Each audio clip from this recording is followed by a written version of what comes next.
Hey, what's up? This is Silas. Next is going to be a video it's a video of an argument or a debate or a conversation I had with somebody at the Scars and Stripes event, which was hosted by Jovi Val. I did a video about Jovi and posted some about that Scars and Stripes, so there's going to be links in the low bar for that.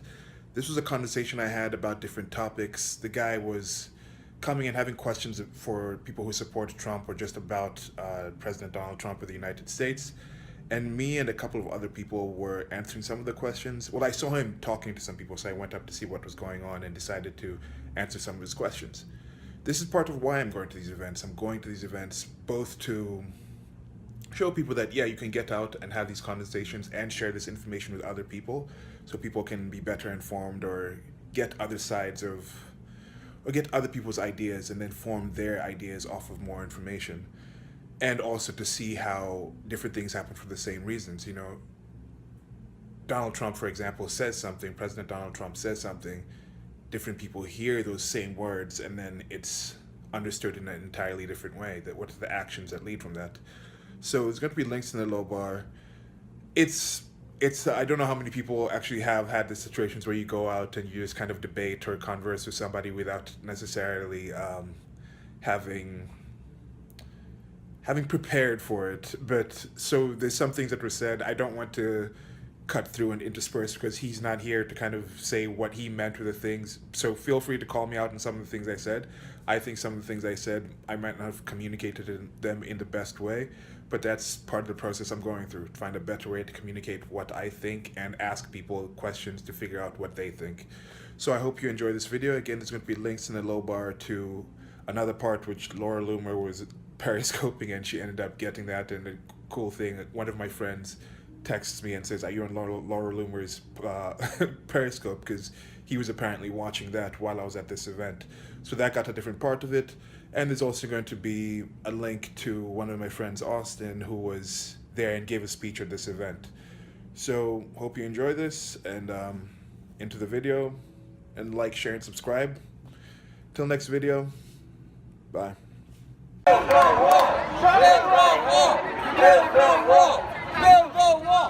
Where's that going? Why do you think Canadians aren't aware or concerned about immigrants coming into the country? Many of them, is that just a... I mean, what about Trudeau? Are you making up... I'm not making this facts up. now? What's well known? With whom? Vatican has a wall. That's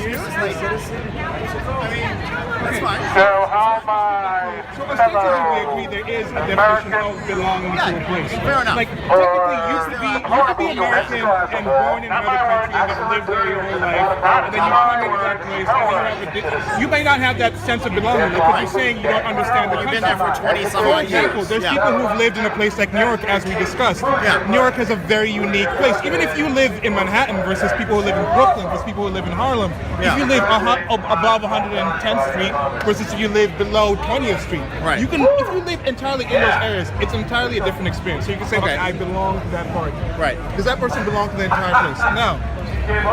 With the belonging, these people who you say belong in the country. Right. What defines that if it's not a legal standing? Well, obviously, the legal and illegal issues, the issues of illegal immigration, I agree with you 100%. It should be legal immigration. I mean, from the beginning of this discussion, I never disagreed that you should come in legally. I think the issue where a lot of people have it is like, we just want to kick everybody out who is illegal and just, even if they were born here, even if all they've ever known is America, you just kick them out and not find a medium ground to say, people that are productive members of society here, that are contributing, they may have come in, their family may have come in illegally, but they are now here, and it's like, do we just kick them out and clean house, or do we find a way to say, what happened was wrong, but we need to find a way to ensure that we have legal immigration, and if it requires strengthening those borders, I don't think a wall is going to do it. I think that's a photo op. That's arguable. It's arguable if it will. A physical wall is a great image for people to buy, but I think it's about policy,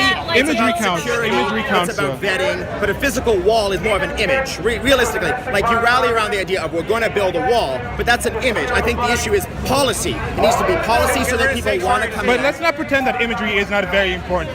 The imagery is a very, very important. But this wall's not going to get built. I would bet you $100 that in the next, even if he has 2 terms, the wall's never going to get built. But I think policy. Go ahead.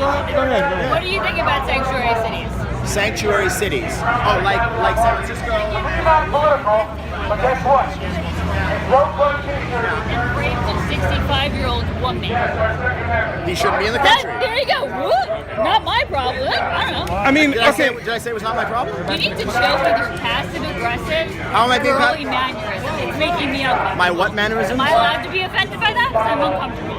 Good. I'm glad you're uncomfortable. You're behind See, the fence. that's a liberal. Great. I'm glad. Great. I'm intolerant. One I'm question. glad One you're more question. Okay, uncomfortable. we've agreed that there is such a thing as being illegal, right? We Yeah, of accept course. like the rule of the law. I like that. We get Can I that. shake your hand? Yeah, I sure. like that you're willing to have So- like a real conversation. The rest of here, it's attacks, it's criticisms. You're willing to actually. I could sit down with you and have a productive conversation with you about this, and feel like we can chat. I wish more people in this scenario would do this. That's part I of think why I'm more here, would and I have think done. enough people do And want can to. I be honest? Like it is amazing to me. It is amazing to me that you're on this side of the fence. I'm not going to lie. It's amazing to me because I'm fascinated and I'm amazed because it is rare in the Trump camp to see African Americans supporting a lot of what he does in his policies, which is another interesting Did topic. you just assume my nationality? Okay, maybe you're not. You're not violent. What would be your You see, that's a weird thing to go to that point and just make these assumptions of people because you don't know that. That's what like you said from the conversations. You got to have these conversations with people. Sure, to understand absolutely. where people are coming from. Yeah. And this whole idea that I'm surprised to see it because I thought you were going to say I'm surprised to see people actually having a conversation, whereas No, we're for me having a that's what I was conversation. thinking Everyone else because is coming up and I've gone attacking me to and saying I'm events on attacking both them. sides and tried to get in conversation and ask people. Great. And in my experience, people like I was here for the impeach Trump rally last time, trying to engage people in conversation. They don't want to talk about the things. They want to talk about the indoctrination and about like handing you the propaganda, handing you their manifestos. That's what they want to do. But what was that? We were talking about the legality. So if we understand that, look, if you commit X crime, there are set punishments in the books. Absolutely. We And there- understand and there are the crime of issues- entering the country. Entering a place illegally, the punishment for that in general is removal from that area. Right.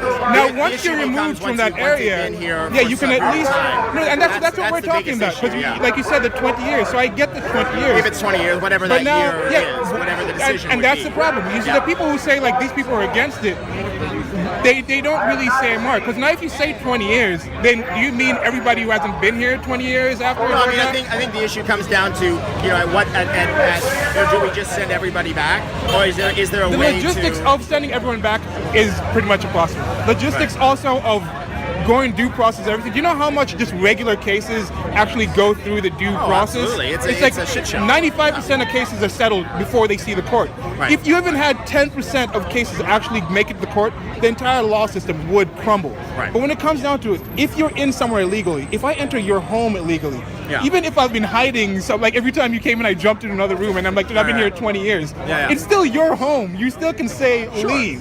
Sure. I mean, I think the issue comes down to this idea that like everyone's gone, and we got to kick everybody out, as opposed to the idea. And I think this is where the Trump camp and the more liberal camp, and I'm a bit more of a centrist. Like I believe in a lot of conservative values as a business person, but I'm also an artist, so I'm more liberal in other ways. So I'm more socially liberal. I believe in inclusion. I believe in the importance of equality, both for men, women. What does that mean, though? That means I dabbled with egalitarianism for a bit, but for me, do you mean equality of ends or equality of access? To me, it's like think about a race. You go to the Olympics, you start at the race, you start at that line, and everybody takes off. You all start at the same place, and you all have to get 100 meters. But it's going to be very hard to get everybody to reach those 100 meters at the same time. If you try to initiate that, the only way to do that is to get everybody to finish as fast as the slowest person. You can't make somebody who runs a 12-second mile run a 9-second mile, but you can make Usain Bolt run a 12-second 100 meters. In relation to equality? Yeah, when people say equality, often when I talk to people about it, the few people that are willing to actually break it down, they're more talking about equality of results. Like, we want the same number of people to show up at this job. But just as we talk through like the belonging and whatnot, with the mentality that people have, just because I have 10 people who have skin color like mine and 10 people who have skin color like yours does not necessarily mean we'd be equal. We may have equal like race in that sense, but the important part is this difference. White privilege. I don't know about white privilege because you see this going I'm all white, over and the I world. know that by being white, I'm intrinsically racist. You see, I feel that is insulting that you consider yourself automatically privileged over me because that's putting me on a lower level. And I think that's no, because by definition, if you're privileged, you're above me. So you're placing yourself on a position higher than me. Can you be privileged and be lower than somebody else? Can I ask a scenario? And you may have experience in this, and I may relate. So I've been in situations where a friend was arrested. Okay, he was Muslim, and this was pre 9/11. He was Muslim, and it was my white Texas friend, myself, and him. And there was a situation that came about, and he was immediately arrested. I had the balls enough to call the cops bitter and sarcastic. They did not do it. They did not put me in cuffs. They did not put me in a cuff. I was able to argue with them.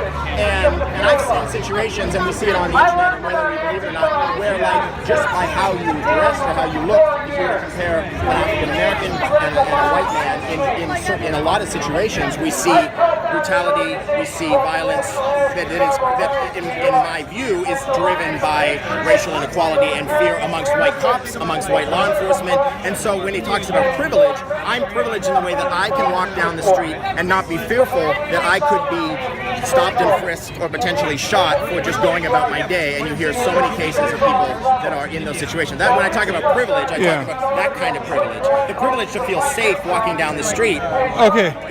Let's talk about that privilege. You see the shirt I'm wearing right now? Yeah. You wear this shirt, go up to 148th Street, and stand on the corner. I wouldn't. I'd be beat up. How do you think I would be treated then? Probably wouldn't be treated very well either. Would I be beat up as fast as you would? I'm not sure. So where's the privilege there? You see, this thing is situational. You go to Kenya. Me and you walking down the street in Kenya. We go to a store to buy something. Right. I go and say, how much is that? How much is that fruit? They'll say 20 shillings. You go there. How much is that fruit? 100 shillings. Okay. Because is that privilege? If I go there and I speak to them in Swahili, I'm dressed in a certain way. Why are they charging me more because they think I have more money? Yes. So that's is that a privilege? privilege? I have privilege of having a discount. That's the disadvantage of privilege. No, you see, my privilege is there, see, I don't have shit. But what is privilege? Privilege is something that benefits the person. So this is a whole situational thing. You see, in general, in certain places, you may claim, like, yes, and I do agree, there are some racist people out there. And there are situations have you ever where been you will be treated fearful differently. of police officers in this city in any scenario? No. That's good. I mean, and look, for me, I hear it's stories depending from on how. some friends. Sometimes, if I'm dressed in a certain way, walking around Kenya, people will cross the street. It's not a situation thing. Like there's that guy talking about the New York Times piece about somebody saying white women are racist because they don't walk out of the street when the guy is walking down. He's like, oh, you see a black man and they twist me in the street. People just do that in general. I'm sometimes on my phone, I don't move out of people's way. It doesn't have to have that extra racial aspect. Not saying it doesn't exist. Do you think there's intrinsic racism in society that's been bred into people over many generations where there's micro-racism and people don't think about it? But what is micro-racism? By definition of it being micro means it's not that big of a deal.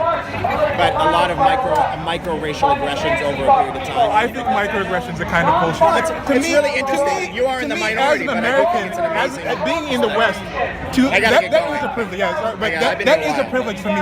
The ability for you to have a life so cush that a microaggression is something you worry about is a privilege to me. That's like, holy shit, your life is so good. I worry about young black men being shot. Your life is so safe that you feel you have enough time to worry about some other black person, some random black person, that if he's being shot, majority of the time, he's shot by a female cop or a black cop. Because black cops shoot black people more, female cops treat people more.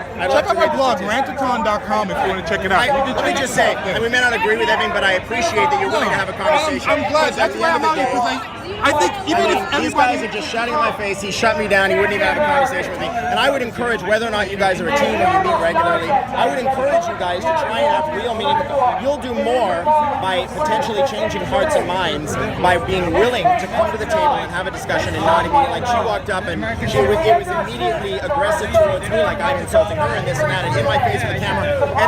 And I never, my intention was to come and have a conversation. And so I would encourage you guys to have these kind of discussions because I do think it's way more healthy.